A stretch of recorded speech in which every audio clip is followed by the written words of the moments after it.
I'm sorry It you was didn't in get to use op- them. I'm op- sorry. That's it. You didn't get to use them. That's why it's on your Why mind. do I own them? I don't know. Dude, we were both NPCs and we had NVGs and we couldn't use them. I get it. You I could have snuck have up on them All to right. not use them. Guys, this is the this official. is the official. Okay, we're starting. Welcome back to another episode of Panther Airsoft Folding Table Talk. This is episode 67. Again, we are just 2 numbers away from that magical number. Think about what you want to do for that one. We'll get there, but this is Minerva? Ask Julian. Julian, what is the name? How do you pronounce this? We've had a debate. We've had a debate. It's endless. How do you pronounce this op? Minerva. What? Minerva? Minerva. It's a Greek goddess. Yeah, that's what I thought too, Minerva. Okay, Yes! there you I go. was like, Well, I didn't know about the Greek goddess, but I equated it to like Harry Potter, and I was like, "Yo, all right. You know what? I will show my way out and hit end recording. I'm out. All right, Op Minerva. So we've just finished it this weekend. Hopefully everybody had fun. We're going to be going over some of the after-action reports from both the commanders. So we got Malcolm at the bottom there, Team Yellow. That would be Team J Lao Conglomerate. And we got Heart Enterprise. Go Green, by the way. Owen. Hello. I'm always for Heart Enterprise, Good. Got to keep up with the hearts. And as well as Julian Lau, he is the event organizer of the event. And as well as we have NPC, the guy who was running the NPCs, is basically Mac. Did a fantastic job RPing, I hope. I tried." I know I did. I was harvesting those organs, I tell you. You did a great job. Yeah. Thank you. All right. And so I guess we'll start off with a little bit of introduction. I know you weren't here last week, Julian. You gave me some instructions on to read on the rules and stuff, but introductions on Op Minerva. It's basically a fight for resource. I gather most of your events are mostly like this, gathering for resource. One team's gathering, the other one's denying the resource or preventing the other team from gathering resources. Is that the basis of the story, or is there like a grand scheme to the story or an expansion from your previous story? This is a little bit of an expansion from the previous game, where it's just continuous resource gathering, retrieving, extraction kind of stuff, right? It was just wanted to see. I designed this game to be 2-1. I wanted to see how far we could take it, because previous game was like an even base amount of players. So this is more of an experimental game that you've run then, because I haven't seen where one team was smaller than the other. That's sort of a different play to it. And how did that play out for you in terms of event management? Was it a lot more confusing, like easier, or? I think it's about the same, but I think there are more challenges for the smaller team, right? We did create the storyline where it's a little bit more linear in terms of how things go. So there was a set defined timeline for both teams on how the play is supposed to happen. So i.e., like you guys mentioned, with hiring miners to mine stuff at the mine, right? But part of the reason why I wanted to try this way is I wanted to try and encourage one team to practice more on like recce, recon, evadance from the enemy patrols and stuff, and the other team to focus on patrols and looking out. So wanted to again experiment this with different ways and tactics to use. So look, you got a squeaker back there too. yeah, that's our dog. That's cute. Okay. So I guess we'll start off by going to, unless you want to add anything else to like anything special that happened. Did you want to add anything else there, Julian? In terms of the storyline or how it progressed or anything to that matter before we start divulging into the details of minute by minute what happened? I think the biggest thing is mentioned again too, as I mentioned in the Discord chat, All-Star and big pat to everyone that actually stayed throughout the event because of the pouring rain. I admit I was surprised.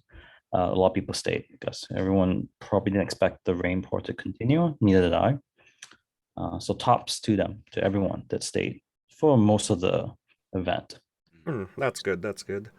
Okay, so let's jump into some AAR now. Like I said, I did play some timelines here of events of what happened, but we'll go through the notes here first of what happened. So, Owen, you are the commander of Heart Enterprise or Green Team. So did you want to add anything to the storyline before we start divulging into your notes here of what happened or your after action report? No, No? I Okay. didn't really realize there's much of a storyline. No? It was No. okay. So So I'm a bit we're going to work forward-facing. on that. That's something that we did talk about. So yes. so game starts at 3:00. So you headed out with your team towards your I guess your base of operations, your FOB. Uh, so is that how it initially started? Like when game started, you were at your base already with your Yeah, squad? I think I had a plan for people to go out, but the Overwatch team sort of pushed a little further than I expected. So I think we started a little before Julian was like, "Yeah, start." Because I think it was Mac in that helicopter, and I was like, "Well, the guys are here, might as well start going." Gotcha. And where was your base of operations located first? Your where you Is started? it called Refinery? What is it, Julian? All the names keep changing on me. Church now, we call it. Church, yeah, that's the one. Church is now for those who don't know, where's church now? Like, is that across the field at the close So to the it's middle? well, it's across. Okay, so it's across the raised wooden bridge that the MagFed paintball guys have built Oh, for us. okay. So it's at that top of the cliff then. Yeah, it's the top of Yeah, the hill. yeah. Yeah, It's- they used to it's the call king it of the hill. refinery back then, or right Yeah, behind the yeah, it's just airport. up from there. Yeah, gotcha. All right. So you started off from there. So how many teams did you have starting off? Because you had what is the biggest team um out there. It was Green about team. Green team had the 50 biggest. people in 5 sections. 5 sections. And Overwatch was one of them. Do you know the other teams or are there many names for it? It was FAC and Okay, I saw their Bravo. photos. Okay.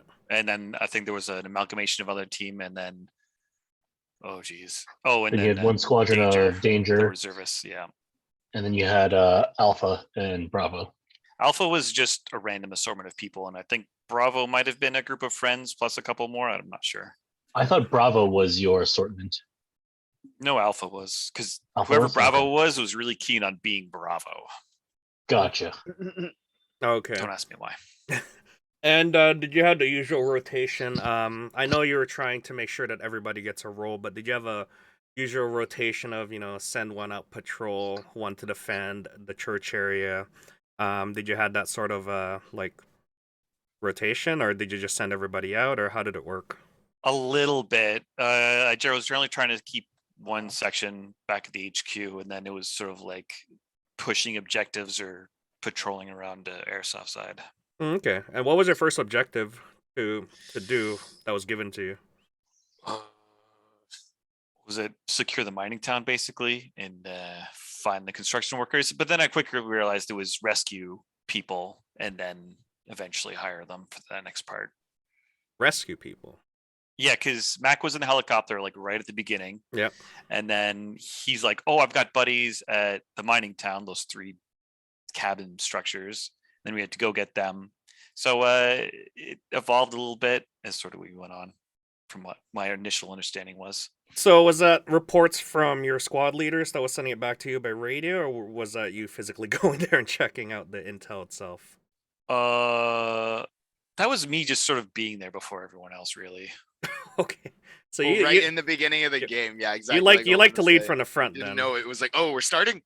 Oh God, okay, all right. Yeah. Because my guys were fighting, the ridge where you can kind of see people's houses above the swamp there on the airsoft side. So they were stuck there. So I was like, all right, what the hell's going on? And I came around and I went to the helicopter there and I was like, oh, okay, the game's basically started. Sure. And then went back and then told more people about it and just kept it going. Okay. But yeah, I'm generally, everywhere. Gotcha. And yeah, so that was probably around 3:30 is when I believe the game started a little bit later than usual. Is that right, Julian? Because yeah, because I think it started around 3:30 where there was they were to find the 2 drivers. I was one of the driver, and then the 2 construction workers, I believe. And then I don't know if you hit any of the raiders that were bumped up there, but I'm sure you guys hit the raiders that were preventing you from entering Mining Town, I believe. Is there anyone preventing us from mining town? I can't recall. I did send 2 sections there, so whatever happened probably happened pretty quick. Yeah. So Mac, what happened there when So I know the basically- raiders were set up at Mining Town for sure. Yeah, but the gameplay kind of divulged where it was really funny because initially, the players kind of like mistook me and didn't understand like the situation that I was in, or kind of really didn't pay attention to it. But again, we're growing the community. It is a kind of live and learn situation. So rather than rescue me, they kind of took me hostage, right? So it was actually really, really funny to kind of like have my hands up the whole time, and I'm like telling them, I'm like, I'm an innocent construction worker and I'm just here trying to do a job, and like, like kind of just role playing this along. And there were a few of the players that were really keen and listening to what I was saying, and they were like, yo, like, is anyone listening to like what he's saying? Like a couple of the players actually had notepads and were writing it down. They're really smart. So that one was kudos to your green team there, Rowan. And then I can guess who that was. Yeah, and then so moving into that too, they were kind of listening, but like half didn't know how to play the game from there. So they went from rescuing me, and because they had to rescue me from some raiders. So once they rescued me from the raiders, I told them about the secondary personnel that they needed to rescue as well to kind of like lead the game, keep going, and told them the location or approximate location. And then right away on the radios, you can hear, yeah, Owen. I'm standing there with Owen. His other sections have come into contact. They're trying to figure out what's going on. And then the same thing where it's like the innocent individual is inside and he's like held hostage, but his guys like run in and they shoot Julian. And it's like, oh, okay. He had his hands up. He's got high vis on, construction like gear, and he's got no gun, right? He just gets shot. It was like, oh, okay. So live and learn. We kind of rolled past that and ignored the shots. I also got shot, but we ignored the shot, right? Just trying to get the game and timeline going. And then we were supposed to come find you, Poi, but I think that you ran into some resistance too, and then you ended up driving back to town because you were just getting shot at, right? No, I wasn't getting shot at. So after you guys were at was it Minetown? You guys hunkered down a bit. I was still at like Crack Shack or like Ruins of Crack Shack area waiting for someone to pick me up. I had one guard with me, which was the raider, because we couldn't expend all our raiders into one area. And I believe it was Team Yellow that was in the mix there for in that area. And yeah, take us through. I guess we'll start off with Team Yellow here. So JLAO conglomerate. So Malcolm, where did you guys start off at? So I briefed my guys in more of, I guess, a RP setting, in the sense that we were set up behind enemy lines and we had 2 LZs. So our 2 LZs were Castle Air Max and Swamp HQ. So that's where they dropped in. Okay, so you're split up, like your teams were split up. Yes. Okay, so that explains the Swamp HQ guys, and as well as I didn't get to see the guys from, because it's so far away, but Castle Air Max side. But for your Swamp HQ guys, like a big question is like I guess looming over the NPC's head right now, and the big one is why did Yellow attack the NPC town first? What, was there a mistake? So I'm getting conflicting reports from my guys. First of all, the weather the weather did not help with radios, so I didn't get like a full clear report. I'm just getting like hearsay here and there. But my first task for them, after securing their LZ and finding a temporary FOB, was, and these were my words, to recon the city and do a friendly meet and greet.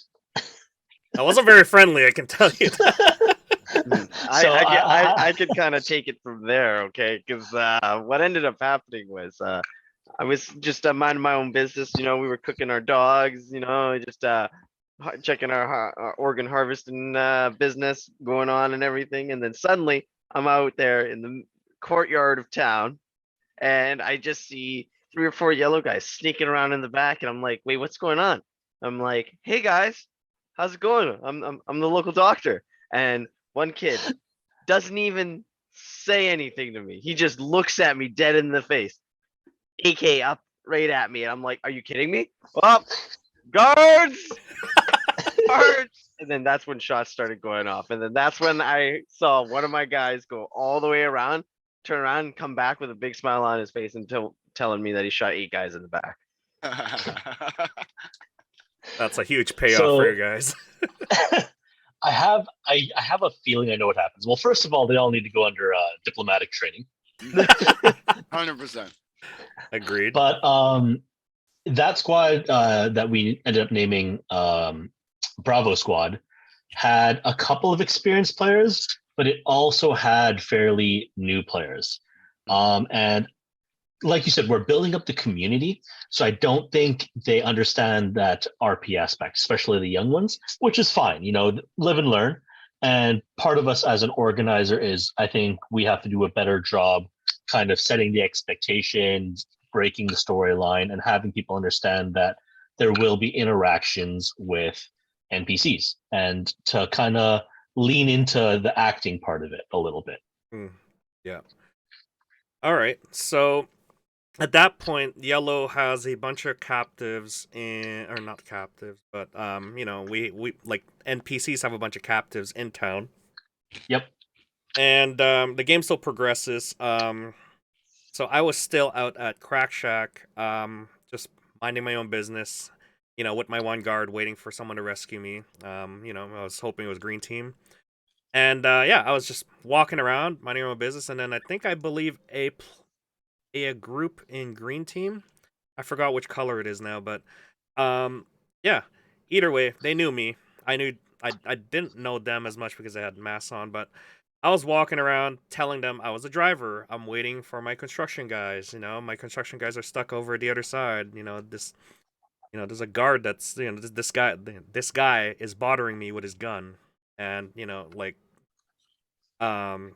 who is it? Ty was doing his best to intimidate me and push me around and stuff. I based my story was my tractor hit this tree, but I was drinking too much vodka, so it's not really my fault. But at the same time, it's like I was telling the platoon, the squad that was coming around saying, "Hey, can you guys help me?" and stuff, right? Because I put a tree on top of my tractor and stuff, and they helped me out, and I'm like, "Thank you guys. If you guys need my help, you could hire me. I'm the driver. I am the driver." I kept repeating it. I'm the driver, and I think there was some lost communication there because they weren't sending reports of who I was or what I was doing and stuff and what intel I was giving them, and it wasn't getting passed along to their squad leader because I think all of them were saying, "Oh God, it's Poi. He's acting really well. He's RPing really well," and I'm like, they weren't able to look past it, right? No, they weren't able to look past it. No, I know. So that was something that we did struggle with the other op previously, and I think Owen and Malcolm both understood that too when we did Op Shanty a couple months back. Yeah. And then just going into this, there were similar kind of ruffles of feathers and stuff like that, but for the most part, it went rather smoothly. The only real kind of con and struggle with everything, I think, was just the weather impacting communications and stuff like that. And I don't know. I think you guys need to talk to Steven or something to get radios sorted.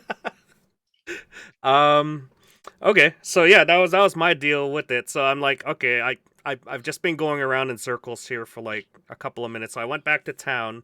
Julian comes up. He's like, they didn't capture you or work with you? And I'm like, no, they just ignored me. I just went into town. And then I did the same route again just to get their attention.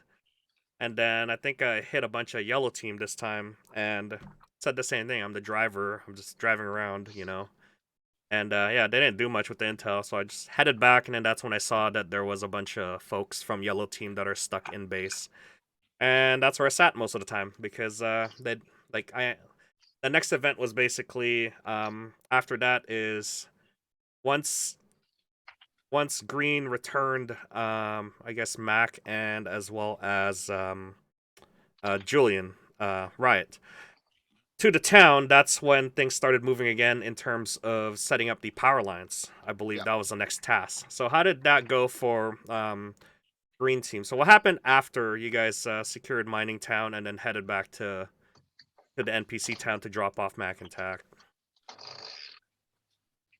I've been trying to remember. I think I was off doing something else in one of the sections. Ended up paying money for to hire guys to start the next phase. But I'm trying to remember what I was doing. Can't recall. So the next phase was like powering up. That was later at like 4 or 5, right? Yes, it was because Yellow ended up coming back to town, buying back their folks, right? And then Green came up. There was a few green dudes that were hanging around in base that needed to be bought out as well.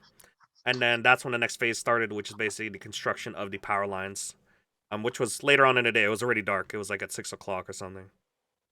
Yeah. Yeah. So what ended up like from there on? What ended up happening? What did you set up orders? So Danger was in the town, basically take care of the town when that was happening. That stuff was going up. And I think at that point I was trying to get as many sections as I could to Castle Air Max to get so that we could refine the stuff for the next stage. And that's when we were pretty strung out. And I think about sounds like you were stretched out then. Oh yeah, no, I had 2 sections at Air Max, Bravo and Overwatch, and then FAC was messing around, I think near Swamp, Danger at the mining camp there, and then Alpha, whoever was left at the HQ. So we were pretty spread out, and I have a tendency to just go everywhere. So I'm like talking to these people and going over this. I'm trying to get that worked out. I'm doing this thing. So there was a lot of that. I think actually after a while, because we captured 2 yellow guys like right off the bat apparently, and it's like, okay, Bravo, when you come like down to mining town,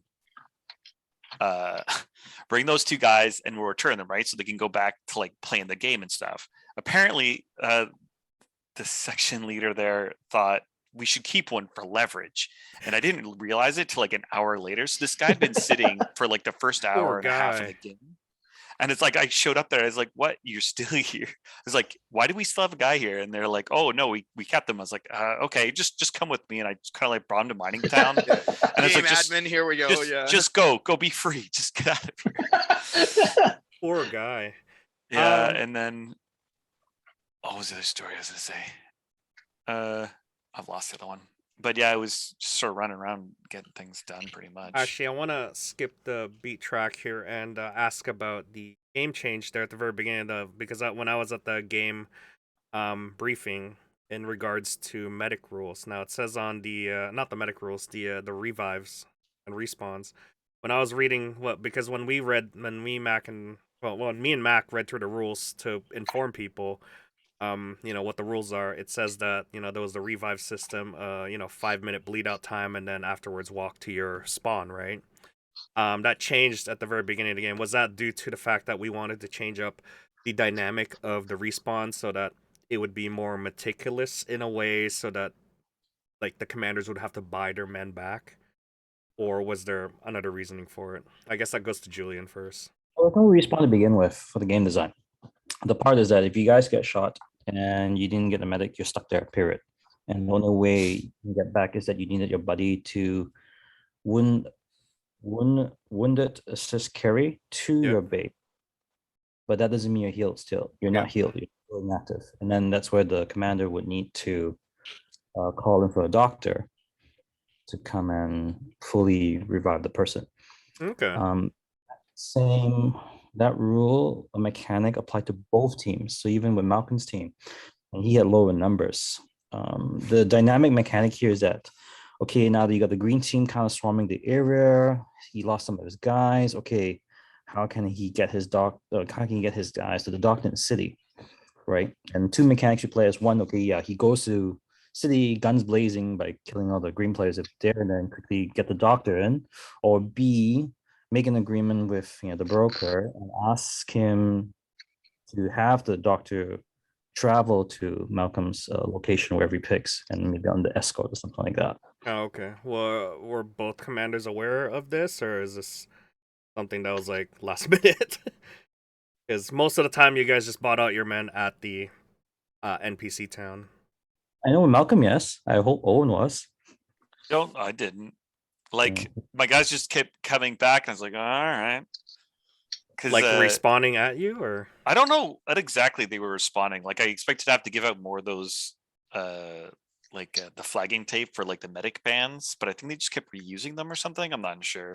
So there's people. But I find it's every time when you have medic rules that aren't like stock simple, they tend to go out the window a little bit. Okay, so there you go. There's some room for improvement there in terms of medic rules and stuff. I think figure out a more standardized rule for it. I think that's sort of a community thing that we need to figure out. But I just wanted to know that because I think there was a mass confusion with that when it comes to respawns and stuff because people thought that they could just go back to base and get like a medic armband or something or respawn because I know the game mechanics works is you go to the doctor and then the doctor will remove your armband basically, or not your armband, your tourniquet basically. Then you have, that one extra life to deal with when you're down so that you could get buddy aided. So anyways, so that out of the way. So yeah, Owen, what ended up happening with the who was doing who was the group or the squad that was doing the setting up the lights at Mining Town? Danger. So that was, I think, Schoolboy's group and as well as the uber good players, I believe. Well, they had night vision and they were all keen Tunes. Tunes being a reservist, they were all pretty into it. Oh yeah, no, I was making sure they crack up because of all my RPing. Yeah, I was stalling so much in that one. I don't know if you saw that, Mac, but yeah, like we were going around setting up the lights. You guys were setting up the lights. I was stalling because my cart was crap, and or my tractor, not my cart, my tractor was crap, and I'd sit down for some vodka breaks once in a while, right? It's pretty funny. Yeah. Yeah, and no, I had some good Borat memes there, and yeah. So we set up the lights. So by the time we set up the lights, I think that took us like 20 minutes to do. So we got all the lights. Half an hour, yeah. Yeah, half an hour. So we got all the lights set up. Nothing really interesting happened. We were kind of hoping we'd get like ambushed or something because of all the weird amount of lights. Sometime in that half hour, captured 8 guys. Yeah. And then after that 8 hours, they captured 3 more and then 3 more again. So I literally spent like half an hour just going back and forth, taking all these captured guys back to the town and then coming back to get the other 3. And then by the time I was halfway back, I had to get another 3. So yeah, you're probably using your Monopoly card there pretty well for buying out all your guys. Or I hope so anyway, because I heard the machine was down. So, yeah, how much did it cost you to revive each guy every time? Me or Malcolm? Because they're all Malcolm's guys who are getting captured. Yeah. So the first one was 5, the second one was 10, and it kept going up in increments of 5,000. But at some point, I just gave a flat deal, and I'm like, "Here, take 200K and just keep my guys alive." Doctor, you drive a hard bargain then. Smart man. Yeah. So at that point, so for yellow, at that point, when Green was setting up the lights, what were you doing at that point other than getting captured by Green? Did you finally leave the shack at that point? Yeah.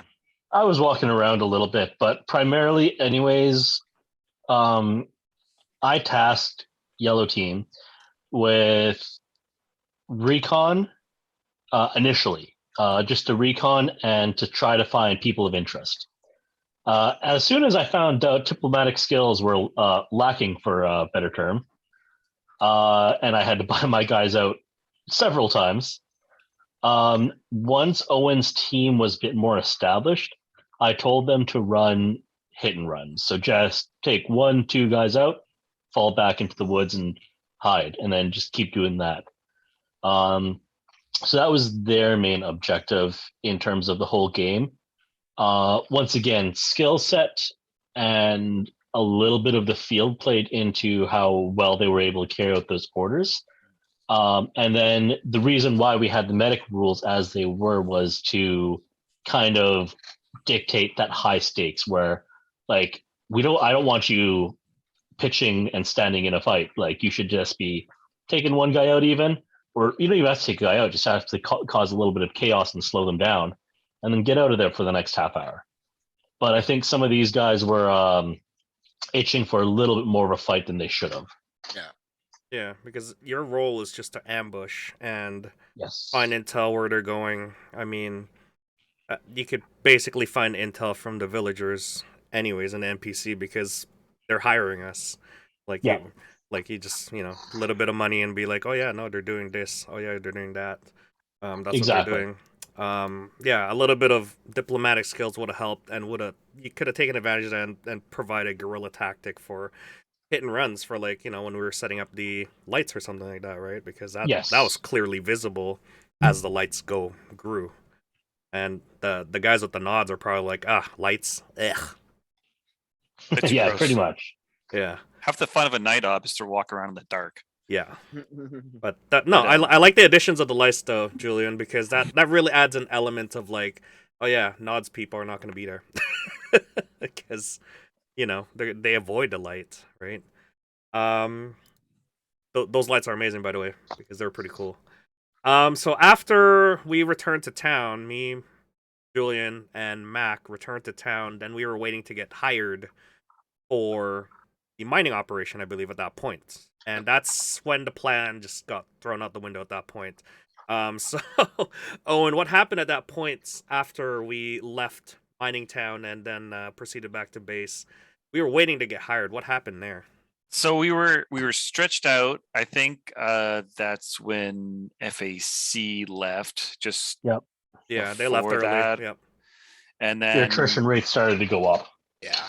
You And lost then- like a whole section, didn't you? Yeah, and then who did I lose? And I think shortly after that, I lost most of Alpha, except for a couple of stragglers.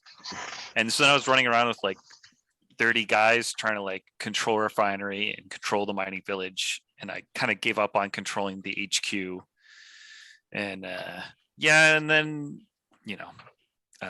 there was some like the danger guys like, yeah, no one's gonna last past 10. I'm like, yeah, you're probably right. And I had places I could have been. So I figured might as well just have one more like big brew up, one last fight, and sort of like let it be. Which went a little sideways, but I guess it was crazy enough to be fun. Okay. And for you, Malcolm, after the lights were set up and stuff, what ended up happening with your group? Did the attrition rate go down, or was there people leaving? So I only had, I believe, one or two that left. And once again, weather. I mean, the weather was abysmal. But what I will say is, especially for the young guys that were on Bravo team, was they stuck it through. And as young as they were, they toughed it out. And so they had, from my understanding, quite a bit of fun. And yeah, they just, like I said, they just stuck it through. So I was very impressed with that. So like by the end of the night, I think I still had Trainwreck, my whiskey team, was still at full strength, and Bravo team was down from a squad of 11 to I think a squad of 9. That's not bad. So Yellow stuck it pretty good then. Yes. Okay. And I kind of expected that, so that's why like part of the plan was to outlast Green Team. I was like just before the end there, and I was trying to like set up that last fight. There was another team that was waiting to attack the town because their squad leader had been captured. But I was like, just wait out for a bit. And they're like, yeah, we're probably gonna leave in an hour. I was like, oh well, that's 3/5 of my team. So I was like, all right. So they were deciding to. I heard there was rumors of a town attack, so my guards were getting ready to defend it. And during that break, those guys came around. I don't know how they came around exactly, but they came around and they were like the back through like the spools or whatever. They came back through there and they were like showing up. I'm like, what are you guys doing here? All right. But they were coming to attack, and I was like, what are you doing, kids? Yeah, I saw that coming too, and I'm like, yeah. Put the girlfriend out of harm's way, and then you guys go have fun. Okay, so yeah, at around like I think it was like 8 o'clock or something or 9 o'clock. That's when we had like the general break for everybody, and then yeah, I think that's when after that break, it was around 10 o'clock. I think that's when it started to like die down afterwards. So Yes. up at around 11:30 or 11 o'clock, I think is when Julian you finally called it, I believe. So that was the timeline, the official timeline of what's supposed to happen.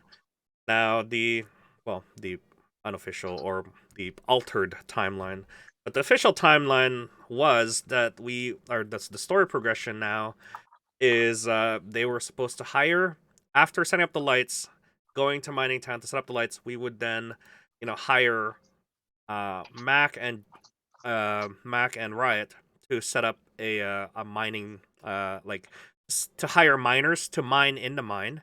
And what resources were we gathering there, Julian? Because I didn't see in the storyline what kind of resources we were gathering or mining. Uranium 236. What Max said.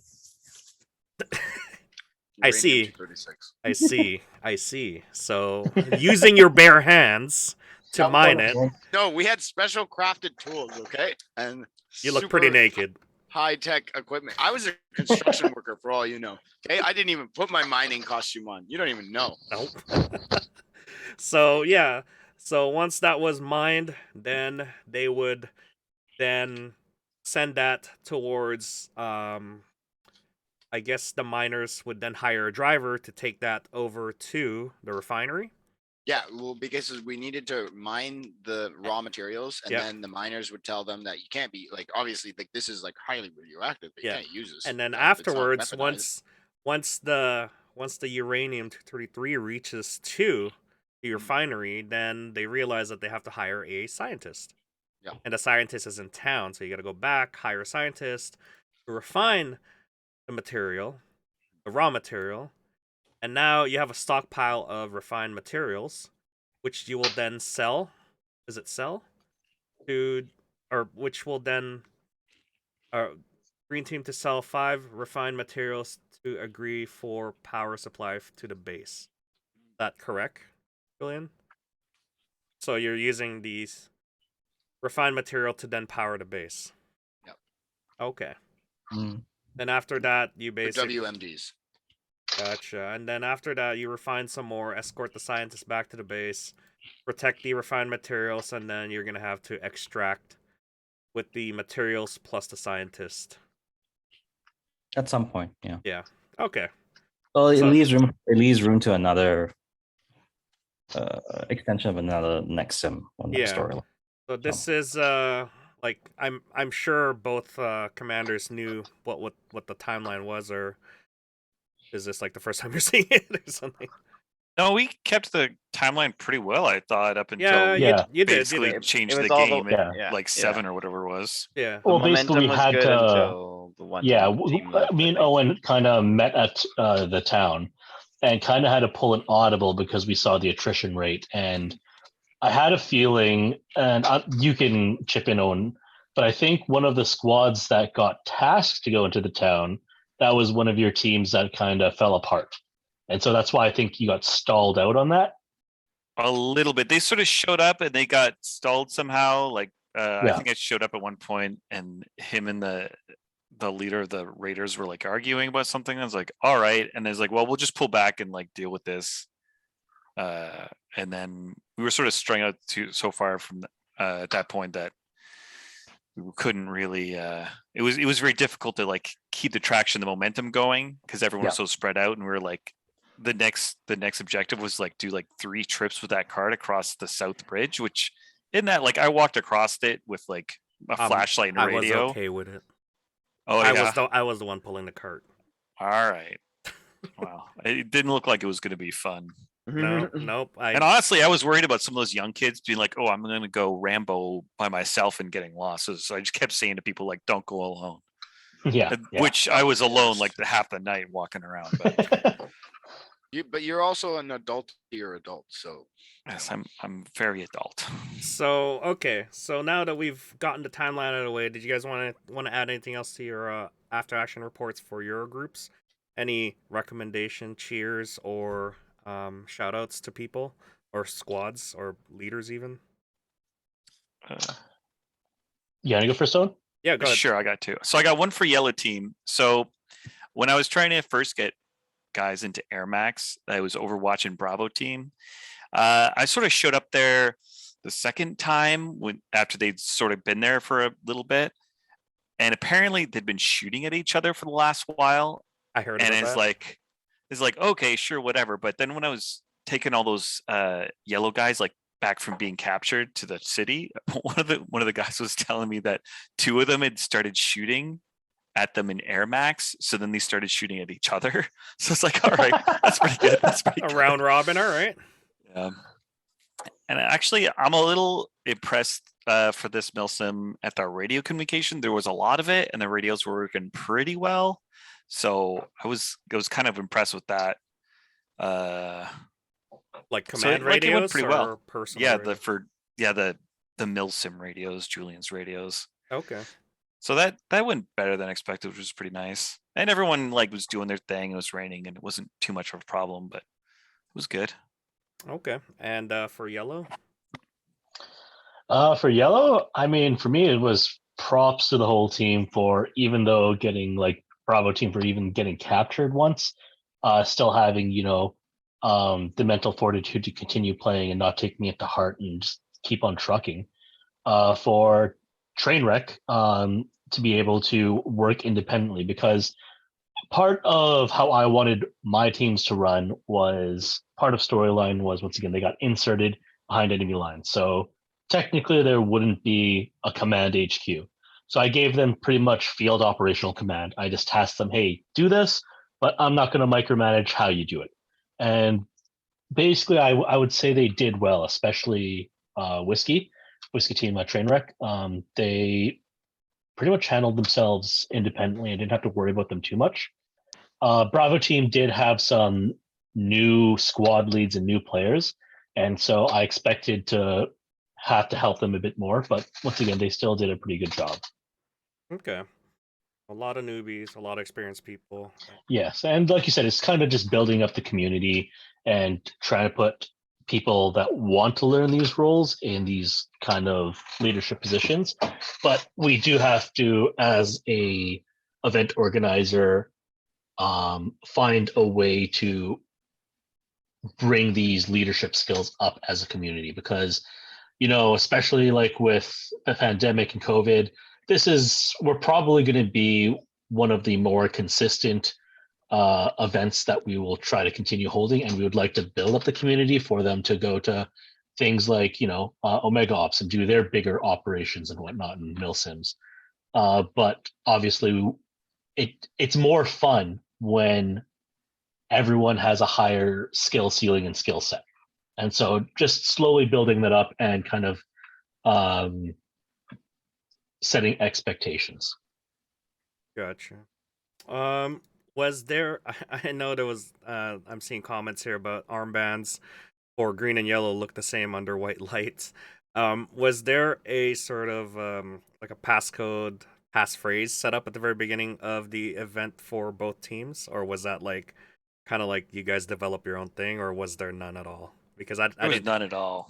Not at all. Those all fall apart. Like you could do like a patrol number or whatever, but like they're gonna do like thunder, and then what's the answer? Oh, it's probably flash. Like I've never found those to be super useful. Like you just say like, who are you? It's like, I'm green. What are you? Green? Like, cool. We won't shoot at each other anymore. I think Airsoft sometimes people want it to be like super high speed and like cool in army, but like it just isn't. It's not I get all the it. time. Yeah. No, sometimes it's just shoot 'em up, but for a sort of sim like this, or an event like this, would it be handy to have it to sort of like develop the story a bit more and prevent friendly fires? Because I know that was one of the big things that I kept hearing whenever I kept like getting people back from the dead, was like, yeah, there's I didn't know who shot me, or I got shot from the back or something like that, and then long and behold, it was probably their own teammate that shot them. But would it help if that was set up at the very beginning? I don't think so. No, Because like, it's a matter of like, because it is Airsoft, so people like, oh, there's someone, I'm gonna shoot them, or it's you might call out the number. So a patrol number is the number is 9. So I would call out 5 and someone would respond 4, or I'd say 3 and they'd say 6. So that adds up to 9. So you might do that, but no one's used to any of these kind of things. So it's, in my opinion, just better to keep it super simple. It's like, I'm green. Are you green? Cool. Yeah, I mean it is like what Julian's saying or Malcolm's saying is it is a stepping stone for other bigger events, which actually like does these things like Millstone West and all that thing. But would it be beneficial to have people train for it, or would you just treat this as like a weekend skirmish at that point? Like this kind of stuff, I'd say like weekend skirmish. Like even when we did those, was it Iceback?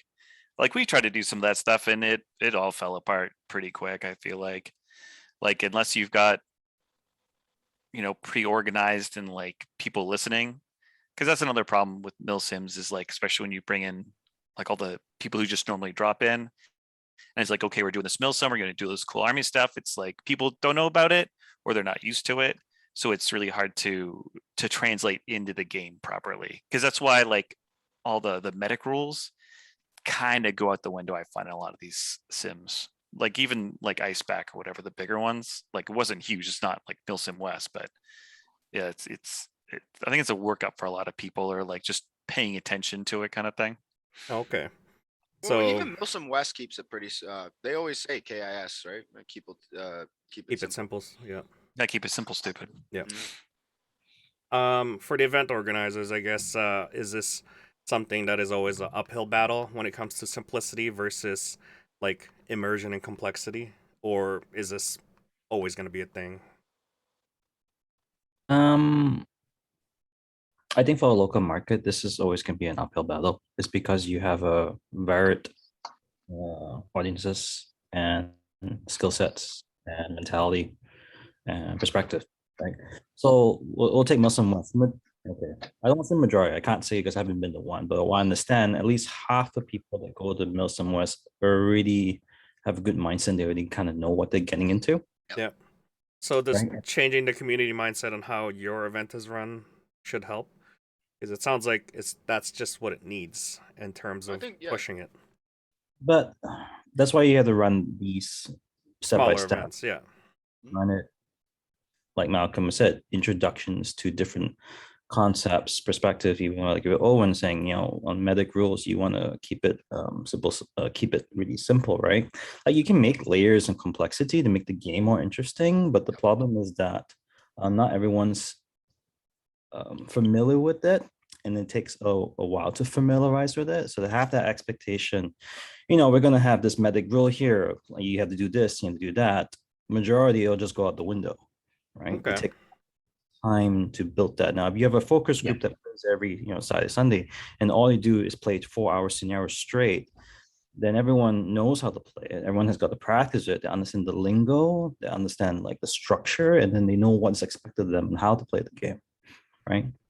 But like Owen said, not everyone that's participating in this one has been exposed, I guess, to this kind of experience, and this is definitely a new experience, I think, for a lot of people.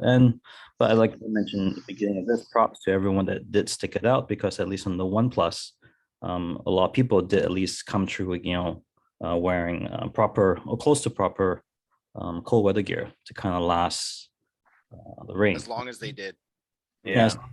And then this is also good introduction preparation from parts of Milsim West, because Milsim West, some games can be nice and dry, and some games you can be soaking wet and all. Right? Oh, okay. So yeah, I see the problem with Owen's stance was like the engagement of things where the player's not as engaged as something like Milsim West or something. Then you would treat it as like a weekend skirmish sort of deal to keep everybody fun. At the same time, you also want to treat it in a way that is different from a weekend skirmish, where you're pushing for that milsim aspect, right? It is a mini milsim at this point. You've advertised your sims as mini milsims, right? So you want that element of like the biggest one is command and control structure, right? That's why both COs are NPCs, so that they don't have to bother being shot up and stuff, because you want to focus on the leadership aspect of it, and then as well as moving down towards your chain of command, right? Like, yeah, I mean, it's good for a novice to jump in as a squad leader now, than to jump into a bigger event like something like Crossfire or something where you're managing like 12 people with no experience, right? In this one, right? Owen's right. Like you're gonna treat it as a shoot 'em up weekend skirmish, but at the same time, you're still gaining that experience, right? The key leadership aspects of it, right? Like it's your time to shine now, right? Yeah, you're not as shiny as it is now, but you work your way up to here, right? And then you work your way up to a bigger event afterwards. So I see both pros and cons between, Owen, and then as well as like, Malcolm. You're treating it like a mini mill sim. Owen, you're making sure that everybody has their turn and having fun. Because, at the end of the day, you want everybody to have fun. You want everybody to shoot around and stuff. But at the same time, I see where Julian's perspective is. Like, you want to be a premier sort of a host for events like these, right? So hosting it constantly would benefit you because of the fact that you get people that are familiar with the rules, familiar with the event, right? Your storyline, right? Take it like American Milsim or something where they have their own standardized rule. Milsim West has their own standardized rule. Even what is it? Omega Ops has their own standardized rules, right? I think that's where I think as an organizer you need to like look at it and be like, okay, we need to standardize some stuff based on what we've run before because familiarization. Sure, like all the same rule set. Well, they are, yes, but there's a difference between American Milsim and like Milsim West. But if you have a standardized rule, then you could have people come back and back and back, right? I mean, you want repeat customers, right? So something like that would I guess differentiate from like your ASG rules are different from like Omega Ops or something when they run a sim or something, right? Because you want to differentiate yourself, and I like where it's going. It's just that it kind of just fell apart. I mean, that was expected with rain and attrition rate. But that's again, I guess that's areas of improvement. We can't control the weather, so no. And it was good in the sense that I know a lot of people fantasize or dream of wanting to do one of those big Milsim West events. And so they watch, YouTubers like Jet Desert Fox, and they don't realize kind of like the background work that gets put into it. Like, what gear you actually need. They have like, the nice rig, the nice gun. And ASG has been hosting like a lot of night events, but we've never had a turnout of 80. So a majority of these people have probably never tried to navigate at night. So it was a lot of new things thrown at new players. Weather, cold weather gear, operating in the night. So hopefully it was a good learning experience because no one wants to go to Milsim West and then realize how ill prepared you are. And so that's why, like we're trying to treat this as a stepping stone for all of the other future events that people may want to go to. Okay. So, so that's a little bit of, I guess, we're talking about the mindset and as well as the, like, what to expect from an event. But now, let's talk about the players. We were talking about equipment, right, and the attrition rate due to weather. Was there anything else that you want to add to, like, player expectation from the game? Because from the previous podcast, we were talking about if you are new to the game, we've told people you gotta, if you don't know what you're doing, make sure you phrase this out right away. It's like, what are my orders? Squad leader, right? And the squad leader will know, supposed to know what they're supposed to do, right? Then I told, if you're a squad leader, you should ask your CO what your orders are. And then from there, it just gets passed along. It's not the CO's responsibility to micromanage the individual player or the soldier or the rifleman, right? It is the responsibility of the squad leader. And was that sort of, did both of you see any of that happening from an individual level?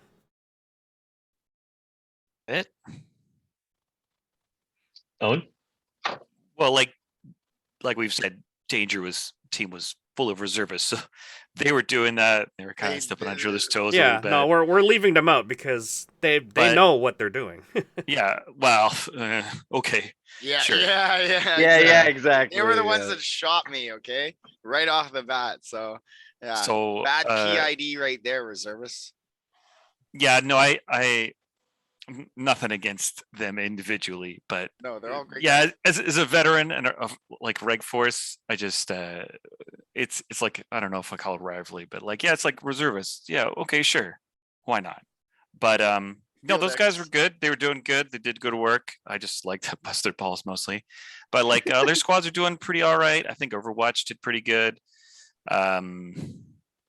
The section lead of Bravo was quite keen and maybe a little touch too gung ho, because sometimes people bring their own expectations to a game, and they're like, they read complexity into it that isn't really there. It's like it's just a game sort of thing. Mm-hmm. And then I think Alpha did pretty good. Those kids were just sort of running around being scrappy or hanging out. And who am I missing this time? Oh, FAC. Those guys do solid work, and they just sort of do their thing, and I'm generally pretty happy with it. I've seen them, I don't know, at most Mil Sims I think I've been to. But yeah. And then on Yellow side, Trainwreck has a bit of experience. I know some of the guys have some experience with Milsim West, so their expectations were already set. Definitely, as we learned in the encounter with City, with Bravo team, some of the younger kids were a little bit too gung-ho, but I think that's also a little bit, that's definitely something as an event organizer we can improve on, in terms of, once again, trying to encourage the right mindset of, you're going to have to role play a little bit, talk with people, and it's not just a drop-in game where all you do is see person, shoot person. Like, you have to slow down is the big thing with these kinds of events, because it's going on for 12, 13, 14, however many hours. It's not a sprint as a drop-in game is. It's a bit of a mini marathon at this point now. Okay.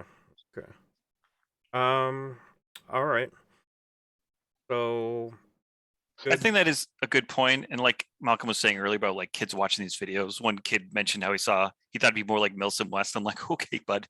Yeah. And also, like, I think what they may not realize is those things get edited down from, like 72 hours. Mhm. Footage or whatever to like 15 minutes. 20 minutes. Yeah. There's a lot of boring periods. Yeah, exactly. Yeah, there's a lot of boring periods before the fun part. And usually the fun part's at the very end anyway, and it's a reward for all the guys 5 making it to the minutes. end. Yeah. And as far as individual players goes, was there any lone wolves in the group, like sort of just like not listening to their squad leaders, or was it generally just kept like the squad leaders kept their groups together? I think it was pretty good until the squad started, like, parts of it, like guys started going home sort of thing. Yeah, fragmenting. Yeah. But before that, it was, I think, pretty good. Everyone seemed to be sticking together and moving together as a whole. And as far as intel goes from your squad leaders, was it solid feedback coming back from you, or was there a lot of confusion? I guess we'll start with you. There was always confusion, but like, so yeah, like I've said, I'm sort of everywhere. I'm like here, I'm there, I'm going there. So I'm always picking up information and trying to spread it out as much as I can. Like squad leaders, when I see them, or even just passing by guys, so everyone kind of knows what's going on. But like things change on a dime. So yeah, it gets confusing. Were you getting regular updates from your squad leaders in terms of like, what the situation is or where they are, or were you just trying to figure out where they are by walking towards them?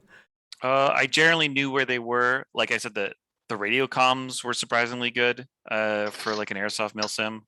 So yeah, like I generally knew where people were, and I knew the gist of what was going on most of the time. So it's not like I had to chase people down. It's just I wanted to show up and be somewhere to make sure something happened. Like we took this, or we like tried to get that guy going, or whatever else it was.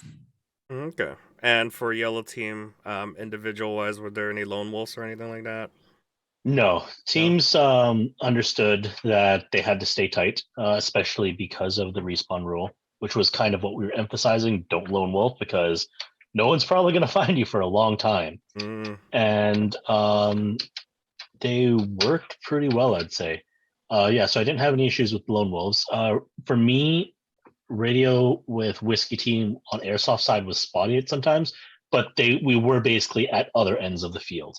Yeah. So I'm not sure if that was due to weather, due to hand mic with a lot of water, because as you all know, there was a lot of water coming down that night. Yeah. And for Bravo team, they kept up with radio comms as best as they could. I mean, there's times they would have to go silent because patrols would be going through and whatnot. But I think they followed their role of moving slow and recon very well. And yeah, they overall did a fairly good job, I'd say. And as far as intel gets passed to you, was that crystal clear or was it like muddy? Intel was crystal clear for sure. At least in my head, it was. There were a couple times where like the squad lead for Delta teams, like Delta 2, are you there? I'm like, Delta 2 is probably dead, so I'm going to go find out. So there was a little bit of miscommunication there, but we were able to solve that. But once again, it's a little bit of inexperience for some of the squad leads because I did kind of throw that mantle on them without them expecting it. But that was kind of be expected, especially when you have a lot of new players wanting or thinking in their heads that being the smaller team, they would get to shoot more. I think what happened in this one, because Malcolm generally had guys in such small groups, and because they show up and there's like 10 guys waiting for them, and it is just airsoft, and most airsofters aren't used to like running away or like getting out of a situation because they just sit there and shoot each other. Exactly. I think that's why they got captured as much as they did, just because that's the way airsoft sort of goes.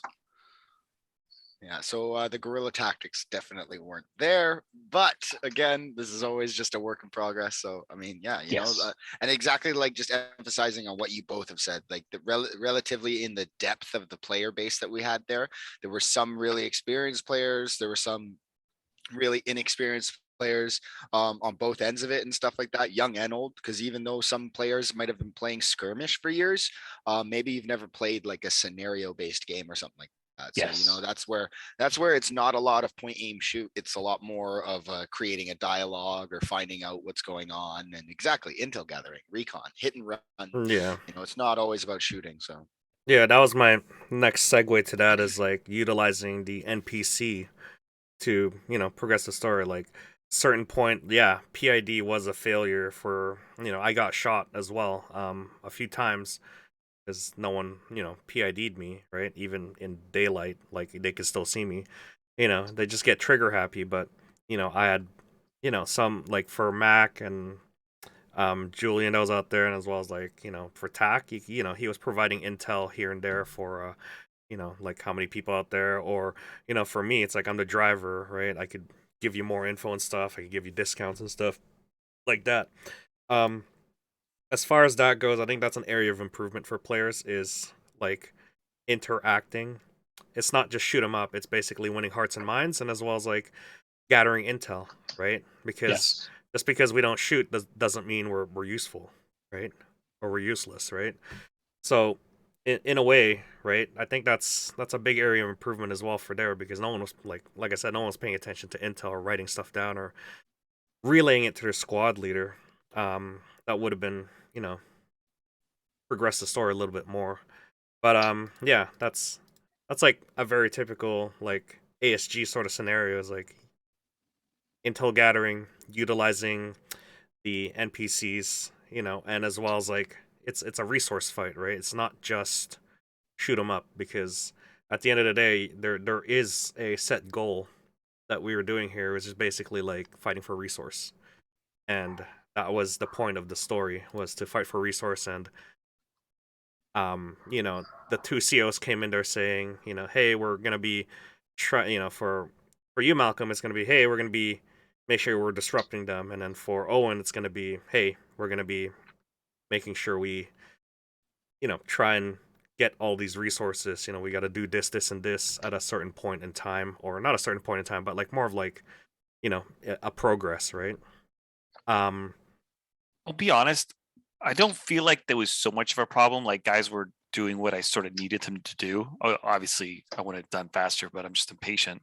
But like they were progressing, the things we needed to do were happening at about the timeline that Julian had put out. I would agree, yeah. I think that all worked out very well, actually, especially with all that rain and stuff. Yeah. So I think like it just was what it was. And actually, because it was the first time like I'd been a boss for Julian before. But like when I'm the boss and I'm playing, I'm like just everywhere pushing. I'm basically playing the game by myself half the time. So I think making us NPCs was a really good idea.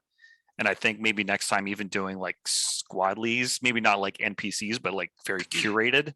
Like you pick them, or like if danger whoever shows up, let them do what they want because they know what the game is. But yeah, like I think that would be useful just so that they can guide all those players who might go chasing whatever or might just be trying to shoot stuff, just try to guide them, a little bit more towards making things happen. I agree with that statement too with the squad leaders, because when I usually jump into like Julian's games, I'll jump in as a squad leader for random folks because it's where the misfit call sign comes in, because I tag along with a bunch of misfits to make sure that they have a guided sort of experience, right? Not so much that they get a crappy squad leader and then get a crappy time, right? I'm there to make sure I'm watching out for them, watching out for their well-being, and as well as having fun. Based on my experience in running a squad. So I agree with that statement. Like, yeah, curate and do something that Milsim West does is basically like what is it, cadres?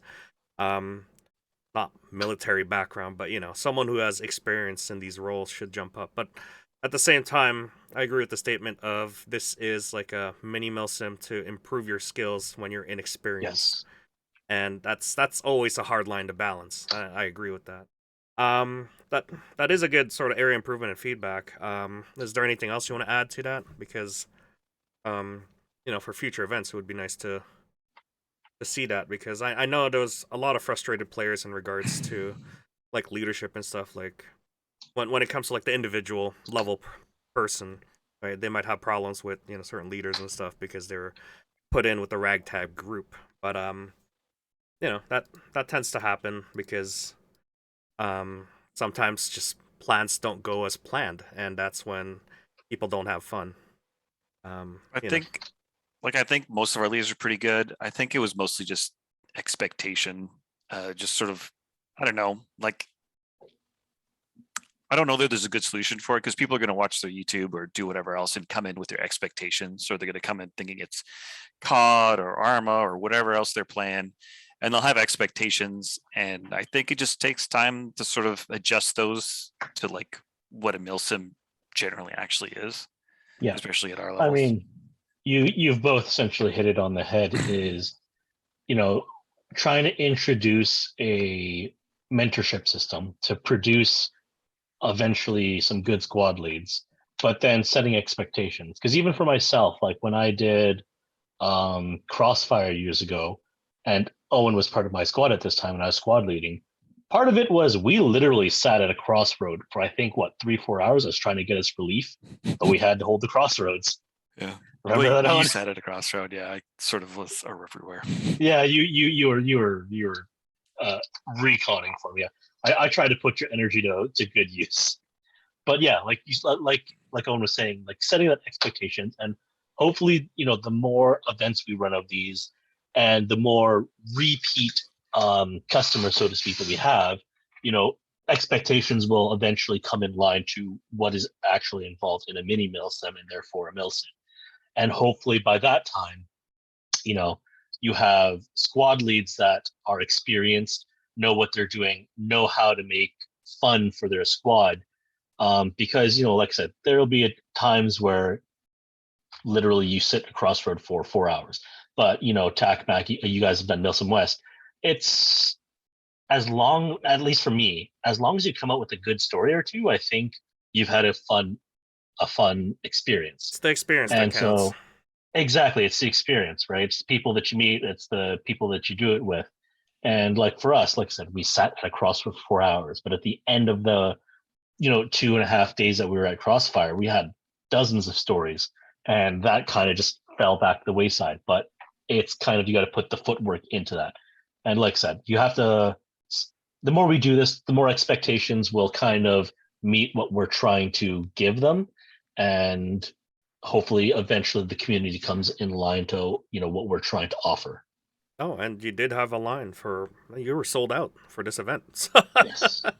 So there's a huge interest in these events. So for Julian's side, are you going to be running more? Because the interest is huge on this, right? The experience Questions is are- lacking. Experience is lacking, but having more events like these would help the community gain, experience, knowledgeable experience, to for them personally, and then as well as for a group, and as well as for an event host like you. The more the merrier, right? Yeah. Let's talk. Just talking to guys. One of the plans, like the original plan, is always try to do a sim every quarter, right? 3 months would kind of give the rough timeline for everyone to kind of practice, hone, and acquire gear and stuff, kind of like that, right? So I think just for the next year, for 2022, that's kind of what I'm going to be going with for now. That may change depending on demand. Like I said, there's more people that want more of that type of game style to play or participate. Then maybe I might run like a kind of really short, like a 3-hour, 4-hour scenario that would take place, like maybe every 6 weeks, right? But for something like this, at a larger scale, this would probably be something I do maybe once every quarter. And then Quarterly, yeah. I want to try to incorporate daytime as well, because I know we've had a challenge with acquiring field time, because the field is open to public, right? So one of the things I talked with Elliot's maybe for us to start running it, hopefully run it on the stat days, but we're trying to see on schedule too. Hopefully people can make it too, right? Because on the stat days, Panther is not open, so then we technically could use the whole field the whole day, and plus portions of the evening, right? Yeah. So that's kind of a plan right now in early stages to kind of layer it out. Because I believe Crossfire 2.0 might be happening too in May. They haven't announced, because I believe they're still working details for the field, but I believe they intend to run that in May next year. So because of that, we want to try to conflict with that too. So we want to complement make it a practice for some of the teams, I guess. Yeah.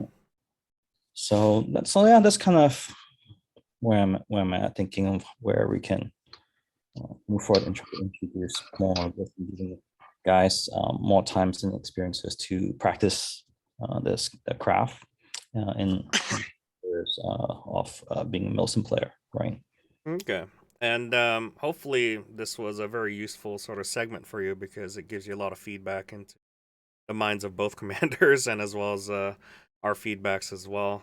Is there any other areas of improvements you think that we could put out to the players, and as well as the squad leaders in general? Or your COs, they're here. Well, I think Julian knows I'm not changing at this point. It's like you either love me or you don't. Not wear your high-vis vest like I asked you to. I only got shot 3 times. It's fine. It's fine.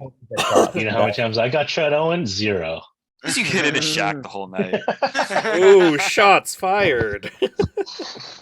I'll mention this in my end. Usually in every sim that I've either played or participated, there's usually some areas of improvement that I will comment that we can definitely improve on.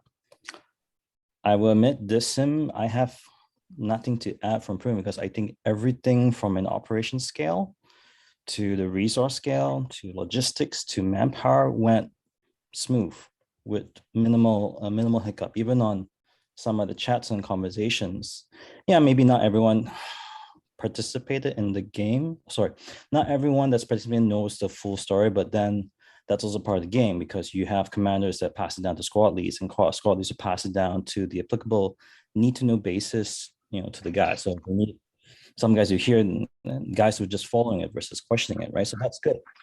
In terms of that participating and being, I guess we would say, immersed in it, right? My takeaway for this is, because I've always been the big thing that leadership either makes or breaks the game, and that's from the top. So from administration level down to the supporters for the administration, to the NPCs, so neutral players that assist the game, to then to commanders, and then to squad leaders. I agree with Owen that for future games, selecting our own squad leaders in advance can enhance the game. I agree with that. But as we all agree, locally, milsim style games is still new. Everyone's used to a basic run and gun kind of game. So as we host these games, host this month, new leadership is born, or new leadership is passed on to guys to get that practice on.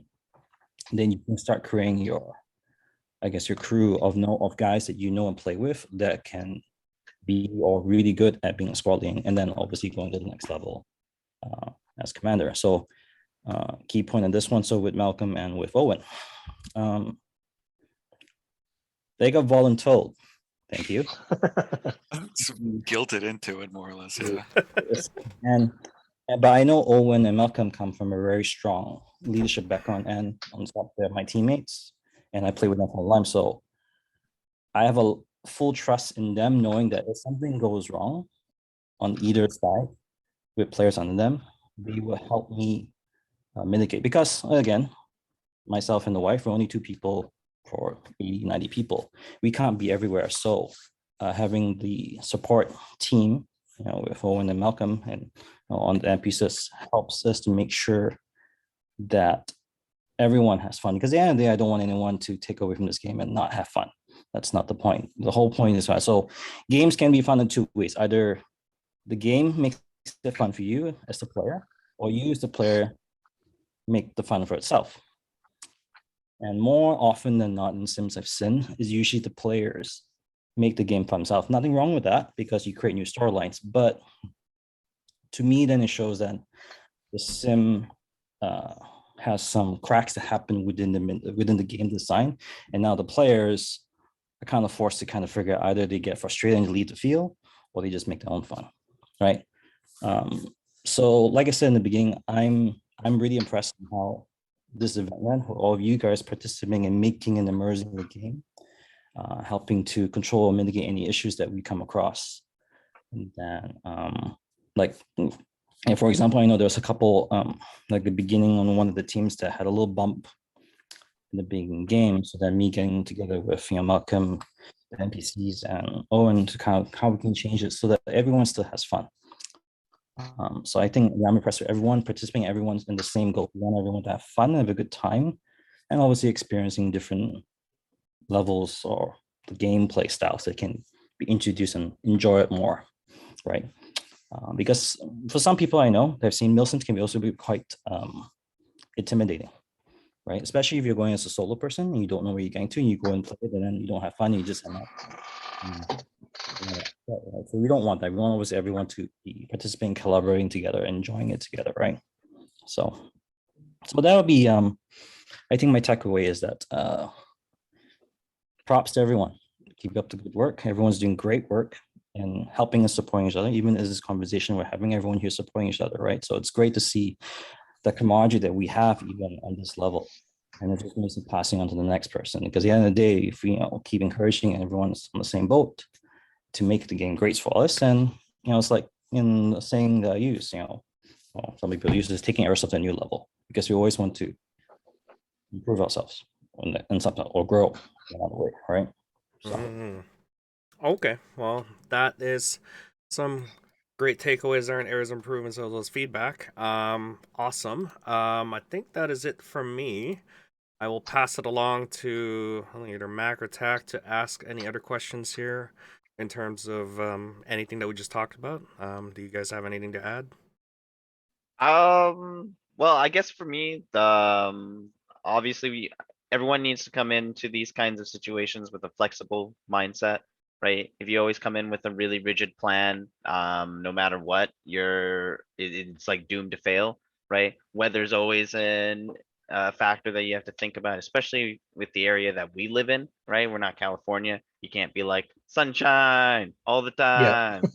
So we gotta be aware of that factor. I commend the guys who did prepare properly, and for the guys who came with the bare minimum, you guys sort of know what you need to improve on next time to have a more comfortable experience, or if being cold and on edge the entire event is your thing, then stick with that. I know there's some Don't of you change crazy. nothing. Yeah, exactly. If it ain't raining, it ain't training. Exactly. And definitely I commend both sides for playing their roles and sort of going along with the storyline and everything like that. The only thing I would want to sort of see maybe a little bit of a change with at the next event, just because I know how much of a game factor it is to have a little more control over the BBs and ammo supply. I would kind of like to sort of have everyone have more restrictive ammo, so that it kind of like increases that sort of like PID sort of situation where you're less tempted to try and shoot someone because you know that you have a limited amount, and therefore you need to save it for someone that is your enemy and whatnot. And I know that they were limited to the 500 rounds and everything like that, but airsofters being airsofters, I leaving it to them, I don't trust them. Yeah, I swear that's to God, fair. there was one time where I was pinned down in the corner and they fired a lot more than 600 rounds. I was like, what? I'm pretty sure they were swapping fresh bodies to just shoot you, dude. I was just like, how many mags is that? This one dude has reloaded. What is this? What's going on here? He's like, reloading. I'm like, what? Yeah. Like, dude, the enemy team knows you're doing that too. Yeah, but other than that, like I think everyone was doing very well. There were, like you guys were mentioning, right, certain players that were very keen on the role playing aspect, so they were paying attention and whatnot. And so again, hey, big shout out to you guys and great job for sticking with that and also listening to when the NPCs were talking, because as much as we'd like to set up the atmosphere and kind of have fun at the same time, we were also doing our job, right? And so for you guys who did listen and make sure to relay the information, good job on you guys. And it also comes down to, as a reminder too, as they were saying, how some of the information wasn't getting passed out. That's part of the experience as well. You're not always going to have like unless you're Clear literally intel. well, it's like, unless you're literally in the military or the reserve or whatever it is, right? You're not going to be training or practicing these things unless you're literally spending your extra time. Don't even give the reservists credit, okay? They shot me right away. Like, yeah. So exactly. in the army, you do less training than everyone might assume you do, for one. And then what was the thing I was gonna say? But it's also like it's like you're not always going to know what's going on, and there's no intel. I think someone complained about bad intel at some point, and I'm like, I didn't give anyone intel. I gave orders. I was like, go there, take that, and hopefully this happens. Intel is on your end. You're the one gathering the intel. Your bad intel. That's not on the CO. But on the squad leader side, were the squad leaders asking what kind of things that were out there were you sending? Were they asking for like, were they enemy combatants? Was there any civilians there? They weren't asking. Yeah, really. So there's the failure of communication from the squad leader side, where they were just sent without. That's just inexperience, right? Exactly, and that's a learning thing that players are going to hopefully learn if they want to squad lead again for the next time. That there are certain things, and hopefully they look up certain things that squad leaders do to sort of start playing into that role. Because what a lot of people kind of if you play a lot of the Milsim tactical kind of games or whatever it is, or if you do go to Milsims a lot kind of thing, and you play those more administrative roles, you're going to learn that you don't shoot as often as you want to, or half the time you're sitting there and you're setting it up so that your friends have a good time, and you're just sitting there going like, great job. I'm proud of you. Like I said, there are sacrifices you will take on when you take on the mantle of leadership. Yeah, I mean, when I go out for, like, if Malcolm from the last game, whenever you send me out for like patrols or something, I never like go out with my group of like misfits without an ISR package, right? Because important for me to know up ahead, what I'm dealing with. Am I dealing with NPCs? Am I dealing with, the goon squad? Were they paid? Do I have someone watching them? What is the newest intel I got? What are the enemies still on the other side of that bridge? Are they pushing up? I need to know these, right? Like, if you guys don't know what ISR stands for, it stands for Intelligence, Surveillance, and Recon package, meaning that I'm not going out there without anything in my head. Right? As a squad leader, I'm not sending my guys to then, not give them anything, and, any intel in return, right? Once I get that intel, I pass it to my guys down below and be like, hey, there might be NPCs or civilians there. Hey, Goon Squad might be there. I think, the other team paid them, so keep your eyes open, right? So moving into a position like that, you gotta be, the squad leader has to ask, like, what am I dealing with? What's the enemy size, and this and that, right? I mean, that's just coming from me, but it's a learning experience for you as you go along in these mini sims. So sorry, I just want to jump in there. No, that was a perfect segue into that. Like, even for myself, like the moment I take on the mantle of or the hat of CO, it's like if I'm picking up my gun, something has gone massively wrong. Yeah. It's like, we gotta do it ourselves. Like, exactly.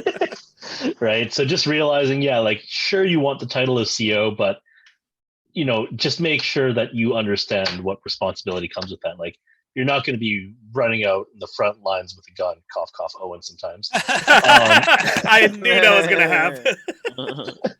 That's fair. It's true, but I'm there and I'm moving. I think a 1 mil sim. I'll keep it vague, but we went out there, and then our commanders were sort of somewhere, and then they didn't have a plan, and then they disappeared at some point on our recce, and no one could find them.